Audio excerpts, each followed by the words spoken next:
Norway में भारतीय वज़ीर-ए-आज़म नरेंद्र मोदी सहाफ़ियों के कड़े सवालात पर मुंह छुपाकर फरार हो गए। मोदी मुश्तरका बयान के बाद सवालात लिए बगैर ही वहां से रवाना हो गए, जिस पर गैर मुल्की सहाफ़ियों ने सख्त रद्द अमल जाहिर किया।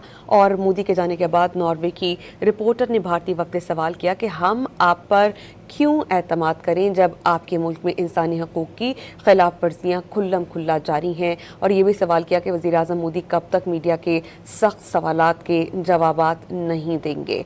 सहाफ़ी के सवाल पर भारतीय वज़ीर ख़ारजा के सेक्रेटरी इधर उधर का रोना रोते नजर आए। सहाफ़ी ने बार बार कहा कि हमें इस सवाल का जवाब दें। बाद में नॉर्वे की सहाफ़ी एहतजाजन प्रेस ब्रीफिंग से चली गई और सोशल मीडिया पर भारतीय हुक्काम का जवाब मजाक बन गया। सोशल मीडिया सार्फिन ने कहा कि भारतीय वफ्द इंजीनियरिंग के वाइवा जैसे जवाबात दे रहे हैं। किसी ने पोस्ट किया कि योगा, तहजीब, सकाफत और अचार तक सब कुछ बता दिया, लेकिन भारत पर एतमाद करने की कोई वजह नहीं बताई।